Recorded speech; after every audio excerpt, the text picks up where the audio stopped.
Good evening, everyone, and welcome to yet another episode of Leadership Satsang.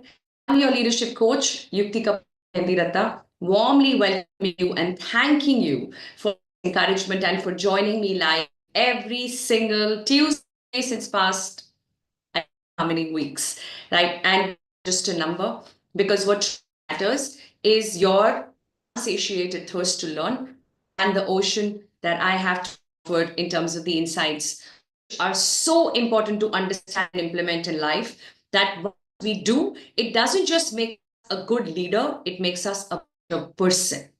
And that's what makes me so passionate about leadership. Because when people start working on their leadership abilities, they just become a much better. Do you agree? If you can quickly say agree in the comments, because I'm sure you do. And that's what brings you to these satsang sessions week, right? You realizing that when we work on ability to lead teams better, we start leading our families better. When we work on our ability to delegate better, we start empowering people around us in a much better way. Everything that you do to improve your ability to lead makes you a much better person. What can be better than that? How can you possibly invest your time and money in any direction than the one that makes you a better you? And what leadership does is exactly this. And what we're going to talk about today is servant leadership, something that is not quite understood by people, honestly. There are so many versions of it. It's very easy to get confused. And therefore, we'll end up doing what we're doing. In decision making, there is this um, there is this or a mindset that's called decision fatigue. What happens in decision fatigue is that people are posed with so many options that they're not able to make a decision at all on a topic. If you have too much to know, it's a lot confusing than to say you've got this, this. See which one you want to pick, and that's much easier because you have to pick one of the two or one of the four. But you have to pick one of the many, and that's when increase because we are not able to understand how many different criteria to come to that decision, and that's decision fatigue. Now, when we get exposed to the amount of information available in this world, we experience what we call as information overwhelm. There's so much that so many people are talking about that you don't know what to understand, what to agree with, makes sense and what doesn't. And so when overwhelm, when there is a fatigue of information, what we freeze. We do the same as what we have always done. And that's a paradox because you feel that you have this information, ye knowledge to mere paas hai, mujhe pata hai. But you're not implementing that. You're actually doing exactly what you have done, what you before this information also. Because there is so much information and there's contradiction sometimes between information pieces that you see. So you land up doing exactly the same. We'll talk about servant leadership today. You realize what I'm saying right now. You think that अरे ये तो मुझे पता है, मुझे पहले से भी पता था, लेकिन इसको हमने जिंदगी में उतारा है कि नहीं? I brought this into my life, into my ability to lead or not? That is an important question to answer. What we know doesn't matter. What we do needs to be expanded. That's what I always say. Don't run around finding more information. It has no value, right? You keep expanding what you know, and that is just some intellectual stimulation. What is more important and meaningful is to do what you already know that you should do. Implement the knowledge. That's what makes us wiser. We had a full session on this, remember? What is knowledge? What is wisdom? So let's get wiser with our ability to lead as we understand what servant leadership is all about. All right, so before we do that, let's bring ourselves into this moment completely. And you know how we do that. We chant Om together. So may I invite you to please sit comfortably wherever you are. Take a nice deep breath in and breathe out. You can put your glasses aside if you want, because you don't need to see anything outside. For just 5 minutes, we're going to look within, right? And we don't need glasses for that, thank God. So we just have to close our eyes and see if you can place your feet on the floor. If you're not sitting on the floor, place your feet on on the floor firmly so that you connect with Mother Earth. And that helps you to stay grounded. That takes away all the excess energy. And if you think you're lacking energy, your feet will pull it up, right? Body is beautiful. The connection between body and the energies around is so natural that if you don't interfere with it, it'll pretty much take care of us in more than one way, right? We just interfere too much. So for now, let us allow that connection to be built. Please close your eyes, take a nice deep breath in. We will chant Om 5 times together, and we chant as we exhale. So you inhale and then you exhale, chanting Om, breaking it down into 3 syllables, A, O, M. Right? You know the drill, you know how it works. So let's breathe in and out a few times. I will keep the count for you and I will tell you when to start. Let's close our eyes and take a nice deep breath in and breathe out.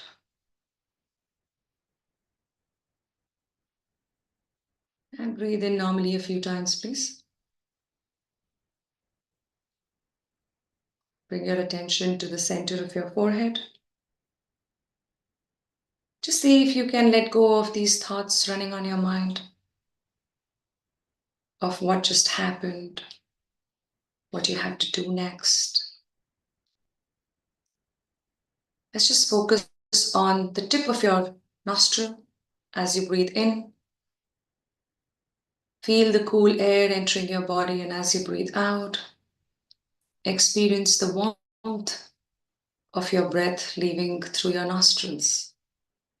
Let's breathe in again.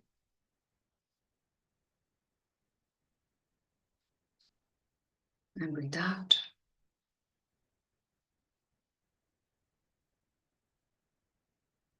And with the next breath in, let's start chanting together. Let's breathe in.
Shanti,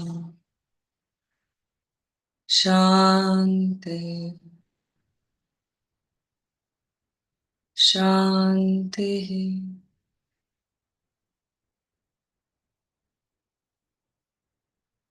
And whenever you're ready, please rub your palms together till you can feel some warmth between your hands.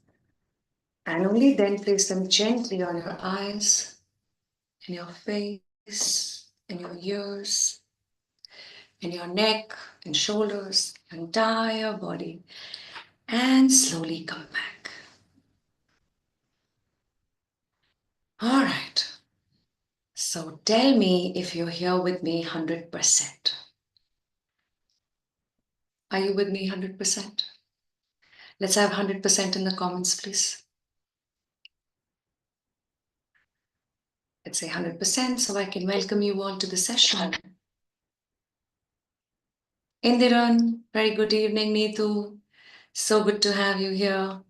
Chida, thank you for joining in again. Milan, so good to have you. Anita, Fantastic. Happy evening, Anita. So good to have you. Prateek, thank you for joining in.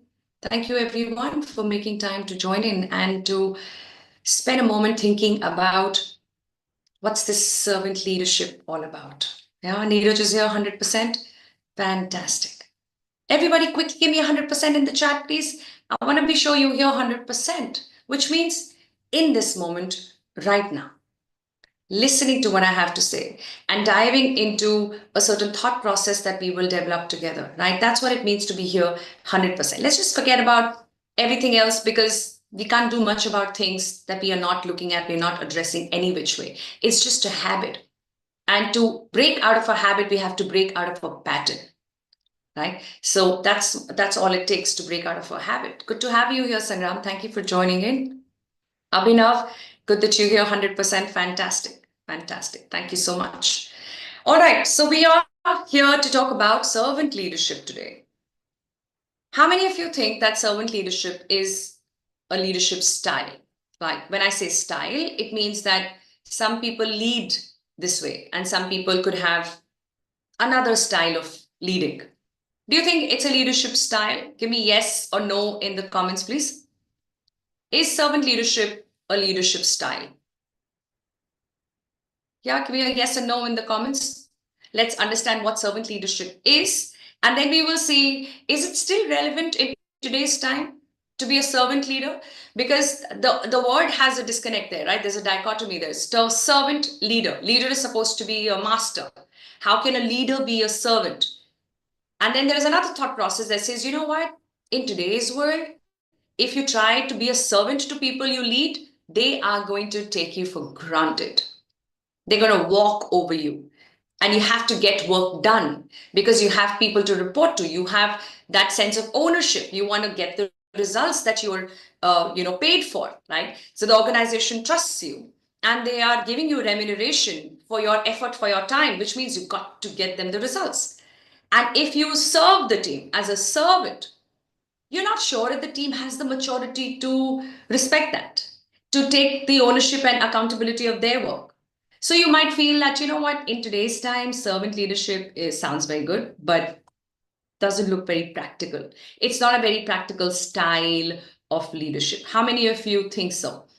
Let's have me in the comments if you think so. That, yeah, it all sounds very nice, very philanthropic, very, very altruist, but real world is different, Yukti. It doesn't quite work like that in the corporate world, it's each one to himself, and it is still survival of the fittest because we are in this dense forest called corporates, and we've got to find our own way. So servant leadership, great concept, but not for me. How many of you feel that? Say me in the chat, because that might just change in the next 15 minutes. Let's see if that changes for us.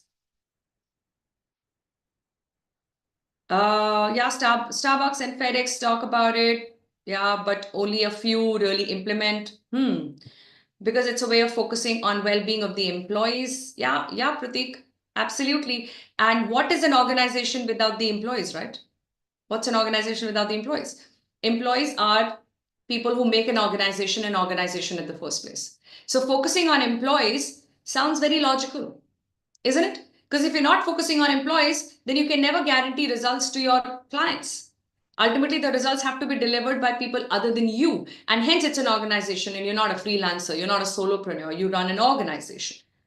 So, organization is when a group of people come and organize their efforts to achieve a common goal. And that goal can be achieved only when the focus is on people first, people who will make that goal happen, people who will help you to achieve that goal. So the first thing that I want to clarify is what servant leadership means. Servant leadership is not a leadership style. It is a term which was coined very recently, 1970s. Robert Greenleaf came up with this terminology through one of the articles he wrote, Servant as a Leader. And then servant leadership became talk of the town, and a lot of forums picked it up as a topic, and बहुत सारा discussion हो गया, global level पे भी discussion हो गया. So you know how it is, like when something is just picked up as a fad, it's a fad, and everyone wants a share of it. But servant leadership is not a very recent phenomenon. Are you able to think of a leader who you would consider as a servant leader, with whatever is your understanding of servant leadership. And I will challenge that understanding as I bring to you the real understanding of it in a bit. Who comes to your mind when I say servant leader?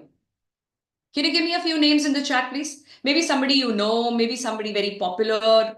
I don't know. Who do you think is an example of a servant leader? You talked about Starbucks, you talked about FedEx, like Tata. Okay, so you think Tata, maybe you're referring to Ratan Tata Milan, and you consider him to be a servant leader. Anybody else who comes to your mind as a servant leader? You would say this person is a servant leader. This person practices servant leadership. Who's that person? Our parents practice servant leadership. Okay, interesting thought. Sudha Murthy. Okay. Dhoni. Okay, interesting. Any other name that comes to your mind when I say servant leadership? Today being 1st of October, I thought of this topic for a reason, because tomorrow we're going to celebrate a man who deserves a mention more often than just once a year. And I will keep my political views aside when it comes to this person, because you will have to give credit to the man for having the conviction to change the mindset of a country. You know who I'm talking about?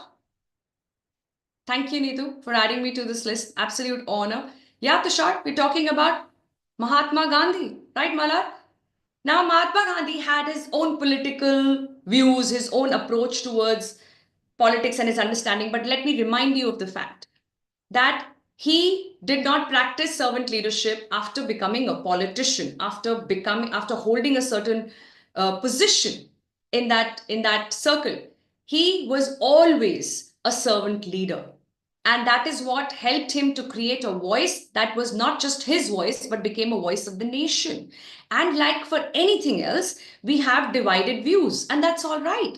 Everybody doesn't have to agree with one thing. That's what we call as democracy. That's where we create space for different perspectives. But the fact remains that he created a perspective. He created a perspective so clear that people could not just understand and appreciate it, they also had the conviction to follow, those who did. Now, what is so different about the way he led, and why are we calling it as servant leadership, is a question to answer.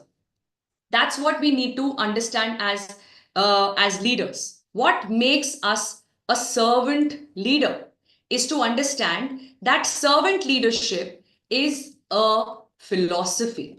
It is not a type of leadership, it is a philosophy of leadership.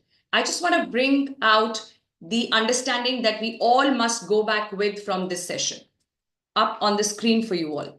So allow me a moment to tell you how should you look at servant leadership from here on. Because servant leadership is not restricted to being a style. It is a philosophy and a set of principles that enriches the lives of individuals, not just you as an individual, but other individuals around as well. It builds better organizations and ultimately creates a more just and caring world. That is the real understanding, the real meaning of servant leadership. I'm going to go slow with this because it's really, really important, and we have to break the myth that we have around it. Servant leadership is serving people, it becoming a servant to people. No, it means serving people. And when it's about serving people, it just makes sense to start with serving people who serve the organization, serve the same common goal that we're all headed towards. Right? So it's not a type of leadership. It is a philosophy which works on a certain set of principles. And these principles can also be looked as traits that we have to develop in us as leaders. And when we're able to develop these traits, we create the willingness in people's heart to follow us. They don't have to follow because they have to, they follow because they want to. And they're not following a person who has their own ulterior motive to get to the next level, next promotion, next car, next house, but somebody who has the ability and capacity to think beyond just you and your wealth and your good and your future, and just broaden that horizon a little bit, including a few people who live around you, including the country that you're a part of, including the world that you belong to. Can you leave a legacy of goodness behind? And not just a will that has some net worth which you have collected. It's great, please do that. Have materialistic goals, it's absolutely all right. But is that enough to live for? Would you call that as a real meaningful purpose? Because if that is the purpose, then you're okay with level 2 leadership, right? Where you are effective, you get work done, you go back home. Whichever way you get work done, okay? Sam, dam, dand, bhed, as we call it, right? Pyar se, maar se, you wanna love them and talk, you wanna hit them, you wanna kill them, you wanna with your words, or whatever it takes to get the results, you get those results and you go get going. There are a lot of people out there who continue to lead this way. They might be doing well for themselves and God bless them. But you know what? Not more than 5 people are impacted with their presence. And not more than 15 will remember them for more than 15 days after they're gone. And there's one thing, if there is one thing that I think is common among all of us, whether we are in this country or any other, across boundaries, as humans, many of us have this innate desire to be remembered. Do you agree? Give me agree in the comments. Do you want to be remembered?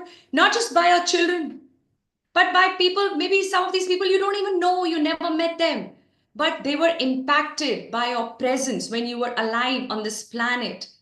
You did something for them, directly, indirectly. And for years, they will remember someone like you was born, someone like you existed. A lot of us have that deep desire. And it's a beautiful desire to have, desire to make a difference.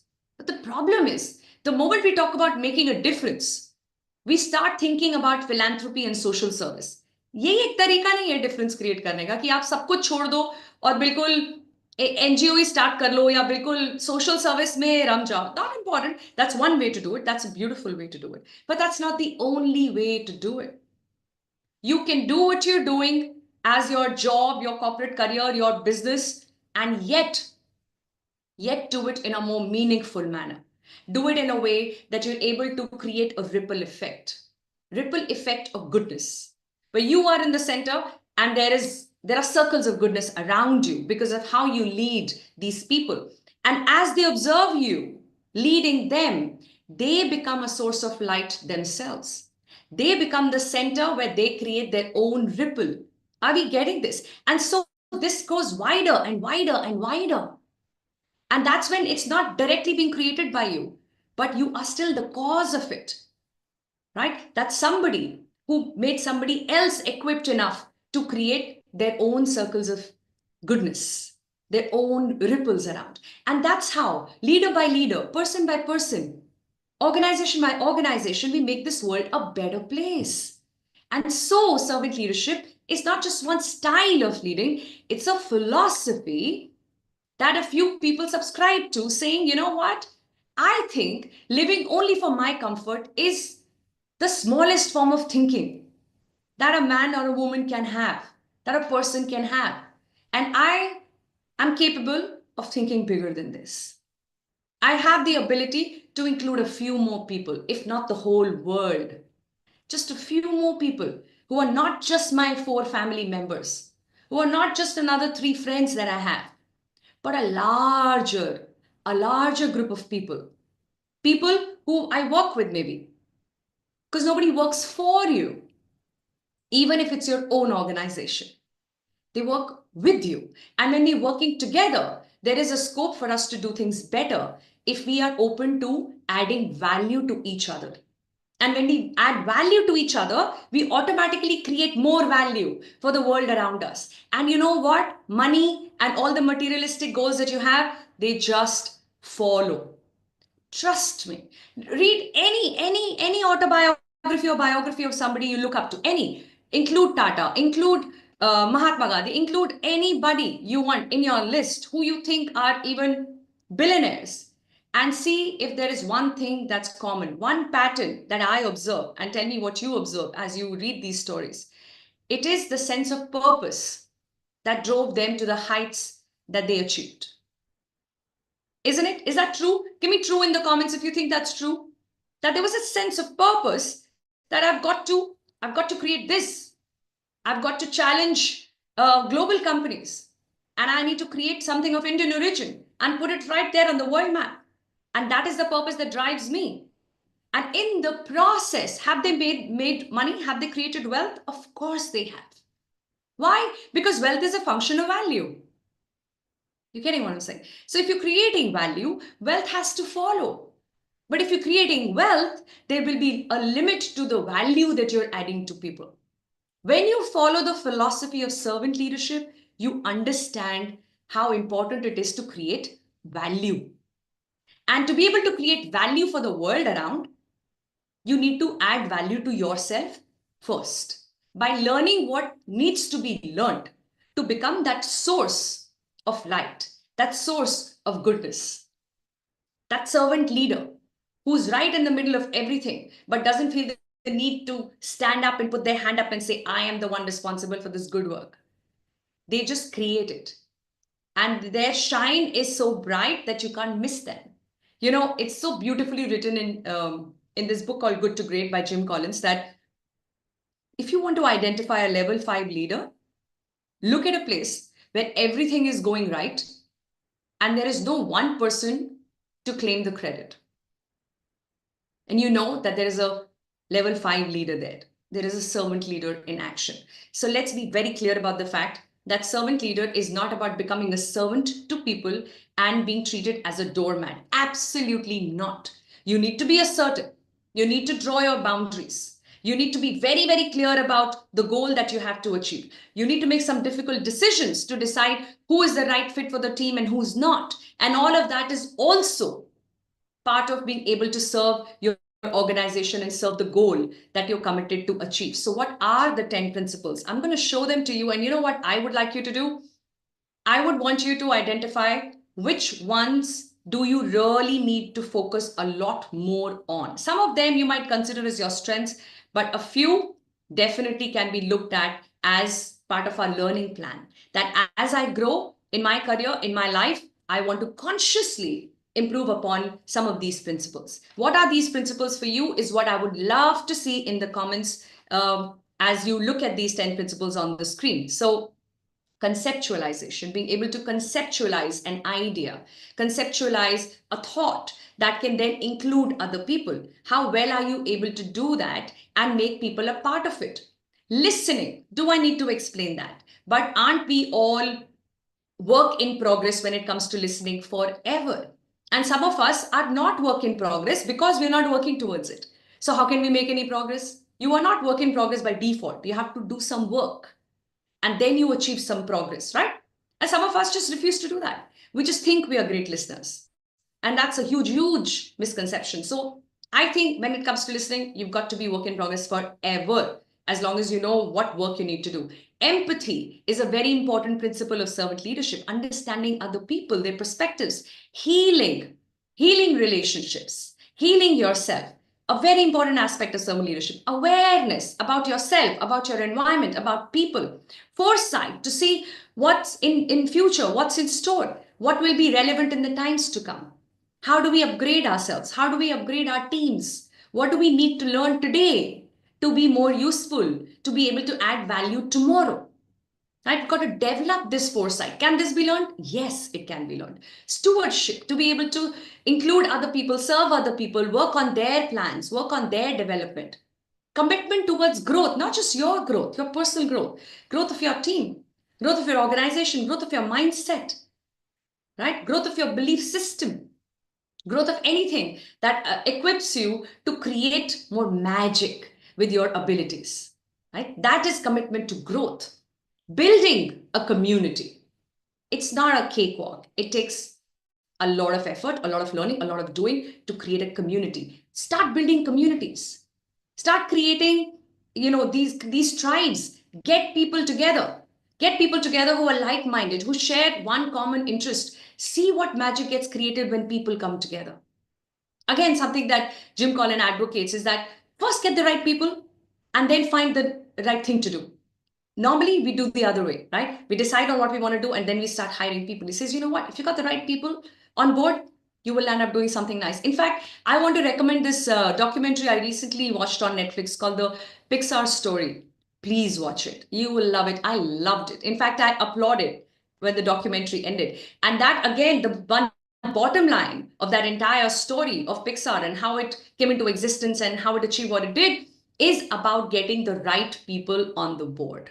You've got to watch it, and you will see how many lessons you will learn about servant leadership from that documentary. And lastly, persuasion. Right? It takes persuasion to align people to a certain perspective. While multiple perspectives are important, they can't coexist for us to achieve something. We have to align these perspectives in a certain manner so that we can bring those energies together and channelize them in one direction. Otherwise, they're scattered like how you see these arrows on the screen right now.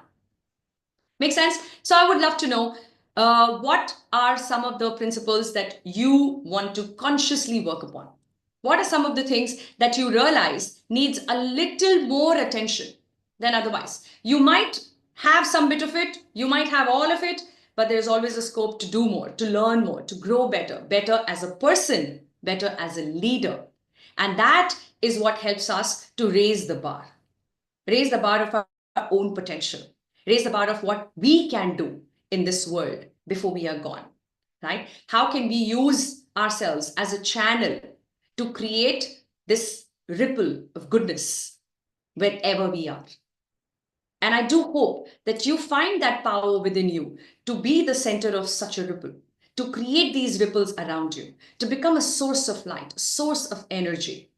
Because when you become that person is when you leave a true legacy behind, a legacy of goodness, a legacy of leadership. I hope this was useful. And I hope this also sets the context of what we're going to celebrate tomorrow on 2nd of October.